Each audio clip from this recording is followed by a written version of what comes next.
agaasimaha guud ee ciidanka dabdamiska Somaliland Cabdulqaadir Cumar Xaashi oo uu helinayo taliye ku-xigeenka ciidanka dabdamiska Somaliland Master Cabdixamiid Faarax ayaa maanta soo gabagabeeyay imtixaanaadka ardaydii loogu talagalay ciidanka dabdamiska ee gobolka cagaaran ee Gabiley kuwaas oo dawladda hoose ee Gabiley u igmatay in ay imtixaanaadka ka qaado ardaydaasi mas'uuliyiinta dabdamiska ee heer qaran ardayda tartankaasi ka qayb qaadanaysay oo dhannayd 147 xubnood ayaa ugu horreynba 10kii shuruudood ee ugu horreeyay waxa buuxin waayay ardaydan 82 xubnood waxaana isu soo hadhay 65 xubnood 29 xubnood waxa iyaguna ku hadheen imtixaanaadkii loo fadhiistay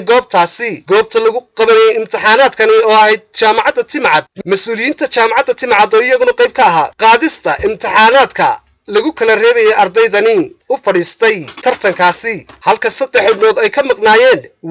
waxaana tartankaasi ku guuleystay 14 xubnood isla markaasina iyagu sidaasi ku noqday ciidanka dabdamiska ee gobolka Gabiley loo carbin doono madashaasi oo goobjoog ka ah duqa caasimadda Gabiley Mudane Maxamed Amiin Cumar Cabdi iyo saraakiil ka tirsan laamaha ammaanka ee gobolku ayaa ugu horreynba waxa ka warbixiyay imtixaanaadkaasi markii uu soo gabagaboobay agaasimaha guud ee ciidanka dabdamiska Somaliland waxaanu sharaxay sida uu dhacay imtixaanaadkani waxana hadaladiisii kamid ahaa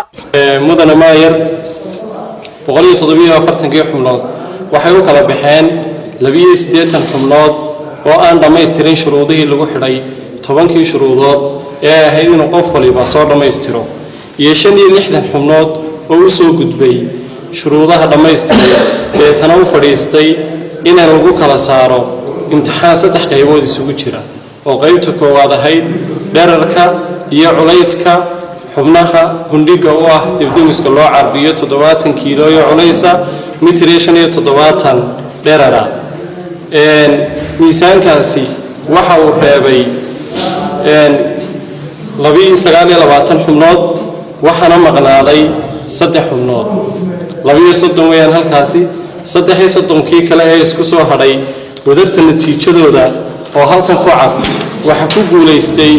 oo aan u hambalyeynaa 14 xubnood ee halkaas soo fadhiya oo run ahaantii aan leenahay ilaahay baa idinku guuleeyay nasiib baad u hesheen inaad tartankii xalaasha ee xorta ahaa aad mataqaanay guuleysataan iyadoo oo imtixaankaasi aanu jirin cid garabayshana cid eexa cid qof jeclays lagu qaatay ee sidoo ilaahay nagu ogaa cadaaladaha sidiina looga bartay waana imtixaankii 8aad ee aanu ciidanka dabdamiska ku soo kala xulno hadal la'aan ku dhamaada iyadoo la lahayn qof baa meel ka soo galay ama daaqad laga soo galiyay ama ay cid kale watay waqti yar waan qada tagnay ama aan salaad u baxnay mooyaan inta badan waxaan ku howlanay sidaan u kala saari lahayn xubnahaas agaasimuhu soo magacaabay ee tiradoodu ahayd 147 qof oo anagu doonayna in 14 qof oo kaliya ay ka soo baxaan cadaaladna ay helaan sidaa darteed si waan isku taxalluujinay waxaan aad iyo aad mar labaad anagu u mahadcelinaynaa maamulka jaamacadda oo si hagar la'aan noola shaqeeyay iyo ciidanka bileyska ilaahay subxaanahu wa ta'aala miisaanka xasanaadka ugu daro dhallinyaradana hor fadhidana waxaan leeyahay aad iyo aad ayaan idinku hambalyeynaya in badanna waan is hortaagnaan doonaa